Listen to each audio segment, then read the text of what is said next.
টি-20 বিশ্বকাপ 2024-এর শিরোপা জিতে নিয়েছে টিম ইন্ডিয়া। রুদ্ধশ্বাস ম্যাচে দক্ষিণ আফ্রিকাকে 7 রানে হারিয়ে দ্বিতীয়বারের জন্য টি-20 ওয়ার্ল্ড কাপের ট্রফি ঘরে আনলো টিম ইন্ডিয়া।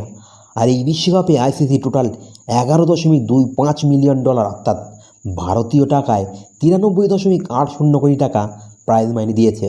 তো চলুন দেখে নিই বিশ্ববিজেতা ইন্ডিয়া এবং বাকি 19টি দল কে কত টাকার প্রাইজ মানি পেয়েছে। তো বন্ধুরা, ভিডিওটি শুরু করার আগে আপনাদের কাছে একটি ছোট্ট রিকোয়েস্ট থাকবে, ভিডিওটিকে একটি লাইক এবং চ্যানেলটিকে সাবস্ক্রাইব করে বেল আইকনটি প্রেস করে দেবেন।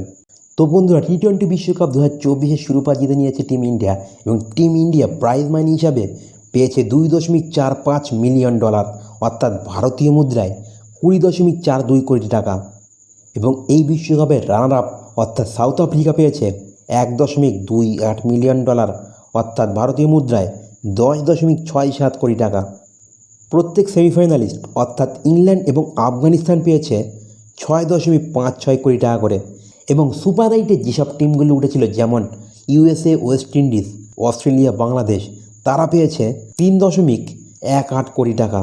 এবং যারা 9 থেকে 12তম স্থানে শেষ করেছে অর্থাৎ পাকিস্তান, স্কটল্যান্ড, নিউজিল্যান্ড, শ্রীলঙ্কা, তারা প্রত্যেকেই পেয়েছে 2.06 কোটি টাকা।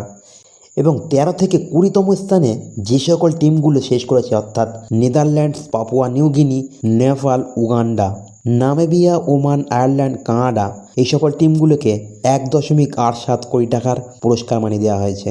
এবং এই বিশ্বকাপে এক একটি ম্যাচ জেতার জন্য অ্যাডিশনাল প্রাইজ মানি হিসাবে দেওয়া হয়েছে 26 লক্ষ টাকা করে। এছাড়াও টিম ইন্ডিয়াকে বিসিসিআই 125 কোটি টাকার প্রাইজ মানি দেওয়ার জন্য ঘোষণা করেছে।